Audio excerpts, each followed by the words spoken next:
Hello बच्चों, video शुरू करने के पहले एक ज़रूरी सूचना आपके लिए बात कर दूं, क्योंकि बहुत सारे बच्चों ने कमेंट किया कि हमारे यहाँ पे आपका द्वारा दिया गया पेपर से अलग पेपर आया, मगर बहुत सारे बच्चों ने थैंक यू भी कहा क्योंकि उनके पास यही पेपर फंस गया जो मैंने दिया था। तो बच्चों मैं फिर से कहना चाहूँगा कि 4 से 5 प्रकार के पेपर तिमाही परीक्षा में आ रहे हैं। अब जो मैं पेपर दे रहा हूँ वो आपके ज़िले में आता है नहीं आता उसकी मुझे कोई गारंटी नहीं ले सकता हूँ। तो आप अपनी बुद्धि के अनुसार अपना खुद का दिमाग लगाते हुए अपनी तैयारी करें, किसी यूट्यूब चैनल के भरोसे ना रहें। आप भी देख सकते हैं बहुत सारे यूट्यूब में बहुत सारे प्रकार के पेपर वायरल हो रहे हैं, तो उन्हीं वायरल पेपर में से एक पेपर मैं यहाँ पे लेकर के हाजिर हूँ। मैं यहाँ पे केवल आपके लिए अभी प्रश्न दिखा रहा हूँ, देख लीजिए। खालिस्तान है, महाकाव्य में जीवन का संपूर्ण चित्रण होता, पराधीनता शब्द का संधि विकसित होगा, पराधन आधीनता, ठीक है। ये अभी मैं आपको केवल प्रश्न बता रहा हूँ, आप लोग प्रश्न देख लें और इसके बाद अपनी तैयारी प्रारंभ कर दें। पूरे प्रश्न आपके सामने हैं, इनको आप तैयार कर लें। आप सॉल्यूशन होगा जो इनका, मैं कुछ देर बाद 1-2 घंटे के बाद इसका सॉल्यूशन भी लेकर के हाजिर होऊंगा,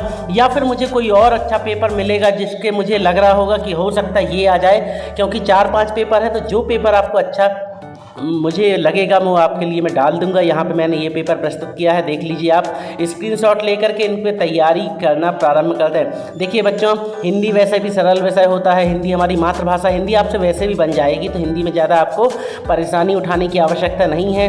तो 4-5 प्रकार के पेपर भी आ जाए तो उससे कोई दिक्कत नहीं। इसमें बहुत सारे ऐसे प्रश्न हैं जो आपसे बनने चाहिए, जो बन जाएंगे आपसे। देखिए जैसे 6वां है, पारस में कौन सा गुण पाया जाता है, तो सोने को बना देता है। पारस जो है लोहे को छूकर सोना बना देता है। माताएं बालक राम की कौन सी चेष्टाओं से प्रभावित होती है, वो गिरते हैं उठते हैं भगवान श्री राम, उस टाइप से, ठीक है। श्री कृष्ण के ललाट पर टीका की समानता किससे की गई है।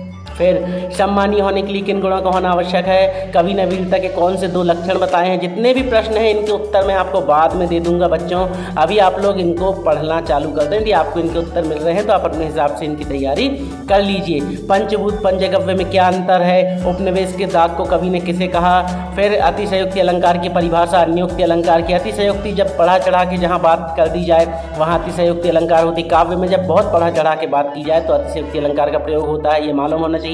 काव्य की परिभाषा तो रसात्मक वाक्यम काव्यम, रसयुक्त वाक्य को ही काव्य कहते हैं। इसके भेद बताने हैं तो श्रव्य काव्य, दृश्य काव्य होते हैं, ठीक है। फिर संधि विच्छेद देखिए, रस के कितने प्रकार के होते हैं। 17वां तो रस 9 प्रकार के होते हैं, उनके भेद लिखना है तो श्रृंगार, रति, पूरा है आपके सामने। प्रश्न है, अभी आपके सामने केवल प्रश्न प्रस्तुत किए हैं बच्चों। छोटा वीडियो है, अंदाज़ा लगा सकते हैं आप, पूरे के पूरे यहाँ प्रश्न दे दिए हैं। तो आप इनको तैयार कर लें, इन प्रश्नों को, जितने उत्तर आपसे बन रहे हैं इनके तैयार कर लें बच्चों।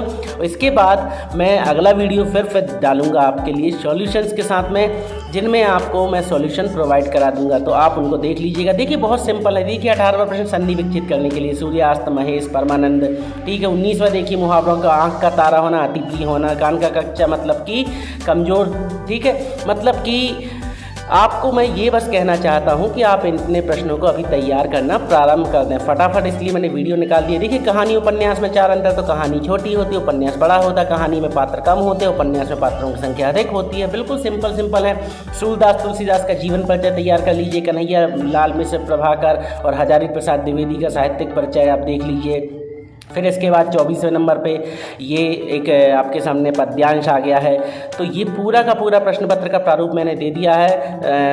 शायद आपको पसंद ना आए, मगर मजबूर हूँ मैं, क्योंकि आप लोगों के पास कोई टॉपिक हो जाना चाहिए पढ़ने के लिए। इसके संदर्भ में मैंने ये प्रश्न पत्र प्रस्तुत किया है। तो बच्चों इसका सॉल्यूशन, मैं तो सॉल्यूशन के साथ ही कभी हमेशा प्रश्न पत्र देता हूँ, पर यहाँ मैंने विदाउट सॉल्यूशन दिया है, इसलिए क्योंकि हिंदी है, हिंदी आपको स्वयं पढ़नी है, उसके उत्तर आपको खुद लिखने। देखिए अब जैसे 27वां क्वेश्चन देखिए, प्राचार्य को स्थानांतरण प्रमाण पत्र हेतु आवेदन पत्र। तो स्थानांतरण प्रमाण पत्र हेतु आवेदन पत्र, ये तो बहुत ही आसान है, आपसे बन ही जाएगा। तो आप केवल इन प्रश्नों को भी देख लें और इनकी तैयारी प्रारंभ कर दीजिए, ठीक है। फिर देखिए 28वां क्वेश्चन है, ये आपके लिए निबंध। तो ये सब बच्चों आपसे बन जाएंगे। आशा करता हूँ आपको ये सब कुछ पसंद आया होगा। अभी वीडियो को छोड़िएगा मत, आगे आपके लिए कुछ एक दूसरे टाइप का पेपर भी वायरल हो रहा है, उसके कुछ प्रश्न आपके सामने हैं। ये देखिए, दीपक दिखाई देने पर अंधियारा कैसे मिट जाता है। बच्चे माता पिता के प्रति अपने प्रेम को कैसे अभिव्यक्त करते हैं, हरिहर काका को महंत और अपने भाई एक ही श्रेणी में क्यों लगने लगे, हरिहर काका के मामले में गाँव वालों की क्या राय थी, उसके क्या कारण थे, कवि ने कैसी मृत्यु को सुमृत्यु कहा है। तो ये जो प्रश्न है ये एक दूसरा पेपर भी वायरल है यूट्यूब पर। 3-4 प्रकार के पेपर हैं बच्चों। तो एक वो पेपर जो मैंने अभी आपके लिए प्रस्तुत किया वो मुझे अच्छा लगा कि हाँ ये हो सकता है, और ये वाला भी।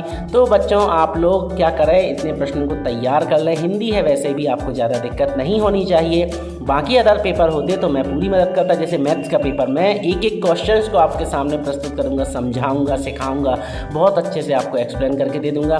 अभी फ़िलहाल आप इतने से काम चला लीजिए, ये प्रश्नों को आप तैयार कर लीजिए। ये देखिए, गोपियों द्वारा उद्धव को भाग्यवान कहने में क्या व्यंग्य नहीं थे, परशुराम के क्रोध पर लक्ष्मण ने धनुष के टूट जाने के लिए कौन से तर्क दिए, मीरा श्री कृष्ण को पाने के लिए क्या क्या कार्य करने को तैयार है, ये सब दिखाई दे रहे हैं आपको। बच्चों पूरे ये प्रश्न तैयार कर लीजिए। मिलते हैं हम बहुत जल्द अपने अगले वीडियो के साथ में, और सॉल्यूशन के साथ में आएंगे। ठीक है बच्चों, इस टाइप की आपको दिक्कत नहीं होगी, पूरा सॉल्यूशन आपके सामने मैं प्रस्तुत करूंगा। अपना प्यार और स्नेह इसी तरह लौटाते रहिए। और एक बात फिर से, जिनके लिए पेपर नहीं फंस पा रहे जिनके जिलों में, उनके लिए मैं क्षमा प्रार्थी हूँ। आप अपने बुद्धि विवेक के अनुसार अपनी तैयारी स्वयं कीजिए, किसी यूट्यूब चैनल के भरोसे नहीं रहिए। मिलते हैं बहुत जल्द एक अगले वीडियो के साथ, बहुत ही अच्छी वीडियो के साथ। तब तक के लिए पढ़ते रहिए, बढ़ते रहिए। Good bye.